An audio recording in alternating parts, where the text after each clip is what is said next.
Right. So if you have been given any two functions, so let's say they have been given some f of x and some g of x, right? And they've given you that g of the domain for g of x is, let's say, 0 to 5. And they've given you that the domain of f of x is actually 0 to, let's say 1 to 11, right? Just some random numbers. Right. And they ask you to find the domain for gf of x. So the first thing you need to realize is that what 0 to 5 means. If g of x has the domain 0 to 5, right, then f of x must give it only values that are between 0 to 5, right? F of x must output values, only values that are between 0 to 5. So what I'm saying in other words is that the range of f of x should equal 0 to 5. So the first thing you're going to do is find out the domain such that the output of f of x is 0 to 5, right? So you will equate it to 0 and you will equate it to you will first equate it to 0 and you will equate it to 5, and let's say you get some values of x as 0 to 10, right? So what 0 to 10 means is that when you're inputting values that are between 0 to 10 into f of x, you're getting the values that are between 0 to 5. And these are the values that are acceptable by g of x, right? So all good till here. Let me draw some more lines because there's a plot twist here. Right. So g f of x basically means that you plug it into f of x, then whatever you get, you plug it into g of x. Right. And we've been given that g of x is only accepting values between 0 to 5. All right.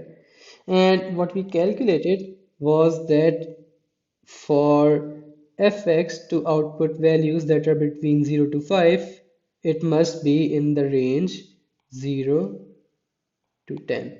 But the problem here is actually this. The twist here is actually this, that f of x is not actually defined for exactly 0 to 10, but what it is defined for is 1 to 11. So it will only take values that are between 1 to 11, right? This is 0 to 10. All right. So the first thing is that any value that is outside the range of 0 to 10 will not be included in the domain because they will give you values that are outside the range of 0 to 5, and anything that's outside the range of 0 to 5 will not be accepted by g of x, right? So, oops, I wrote this as 10, this is 11. So, the first thing I do is I cut this portion off, right? It will not accept any, the domain cannot be any value greater than 10 because it will give you some value that will be outside 0 to 5, right? So, we chopped off this part. The other portion is that, okay, so anything between 0 to 10, if you're inputting, it's acceptable, but the domain for f of x actually starts from 1, right? So if it starts from 1, no problem, just cut this off. And this is your desired domain. This is what you end up with, 1 to 10, and that's actually your answer. So the domain of gf of x is 1 to 10, right? So just to give you a quick summary, the domain of, if you have the function gf of x, the domain of g becomes the range of f, right? And by equating, you find these two values, right? And you write them, you wrote them, right? And then beneath it, you also write the original domain, right? And then you compare these two right? You compare these two, and for the lower limit, you look at the one that is of higher value, and for the upper limit, you look at the one that is of lower value, right? So here one is of higher value, so we chose 1, and here 10 is of lower value, so we chose 10. And this is the reason behind it, right? All of this was because g of x is very picky. It is only selecting a few numbers, and because f of x, the original domain of f of x, was giving some values that were actually not within the selective range of g of x, right? And this is the part that is maybe tricky, or some of the students don't get, but this is it. And I hope this was clear to you, because once it's clear to you, any functions question, any composite functions question, then feels like it makes much more sense, right? The answers feel like, okay, these make sense, right? But we are not done yet. The last thing we are left is, okay, those types of questions, right? So the last thing that comes in your exam, the last thing we need to cover is, sometimes they give you a question like, okay, so the function f of x is x plus 1, right? And they don't give you g of x, right? This is not given. Instead, what they give you is fg of x, and they told you, let's say, for example, this is 5x plus 5, right? And they ask you to find the function g of x, right? And there are many ways to do this, but the one that I find is just, easy to go. It always works. Just remember it, and that's of inverses, right? So if you do not remember, let me just repeat. I think I said it when I was doing inverses, but f inverse, please switch. F inverse f of x is just equal to x, and f inverse of x is just equal to x, right? And when you look at your number lines, it makes sense because of the way f inverse works, right? So if these are your inputs, right, let's say 0, 1, 2, and let's say the function f of x, let's say function f of x lands 0 at 5, it lands 1 at 7, it lands 2 at 9, right? And we know that the function f inverse of x has the opposite effect. So it takes the output, and it gives you back the input. So if you to input 5 into it, it will give you 0. If you input 7 into it, it will give you back 1. If you input 9 into it, it will give you back 2. So by the end of this whole process, what you see is that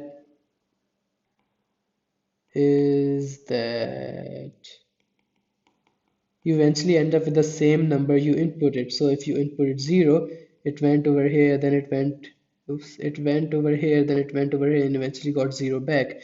If you inputted 1, you got 1 back. If you inputted 2, you got 2 back, right? So that's why it is equal to 0. And we use this concept, and we use this idea to get the values, the unknown functions, right? So if we have fg and we know f, what we could do is f inverse fg of x, right? Because both of these would cancel each other. And just to give you an example, if gf was given, what you would do is you would put the f inverse here, right? The respective inverse has to be with its own function, right? And to again show you what it looks like with 4 lines now.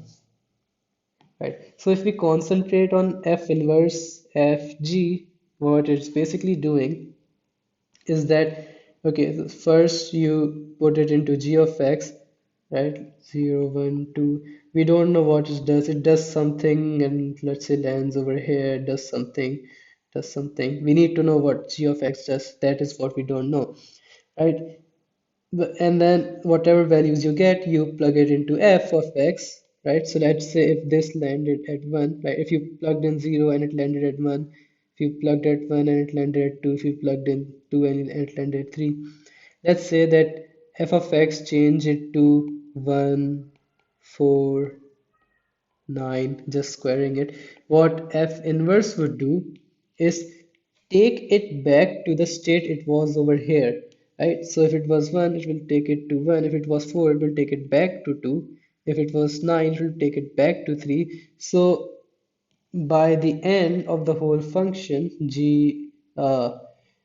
f inverse f g of x, what you end up with is that once you input these certain values, you end up with this, which is the same as what you ended up after using just the function g of x, because f of x and f inverse of x sort of cancel each other because they have the opposite effect, right? So if you inputted 1, it went through g of x and it gave you some value, which is the same as what you ended up here, right? So this is why this makes sense.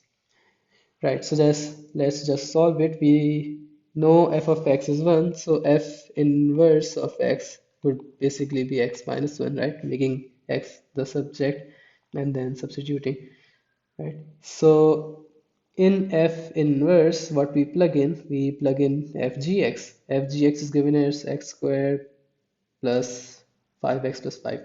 So x squared plus 5x plus 5, right? So wherever you see x, you replace it with this. So x squared plus 5x plus 5 minus 1, right? You get g of x as x squared plus 5x plus 4. And this is your g of x. And just to show you quickly why this answer should also be correct, and also to verify myself that I've not made a mistake, if you do some observation that x squared plus 5x plus 4 plus 1, right? 4 plus 1 is equal to 5 is basically fg of x. What you'll realize that you can substitute, you can change all of this as x, right? So if fg of x is equal to this, then f of x, we know f of x is x plus 1, right? So since fg of x is this thing, what you're replacing with x, you're replacing x squared plus 5x plus 4, and since that is what fg of x does, we know g is actually x squared plus 5x plus 4. Right. And that's all there is to it. Right. You should practice, definitely practice about composite functions, right? Search for questions in the marking scheme if there's something that you're not that comfortable with, right? Till then, bye bye.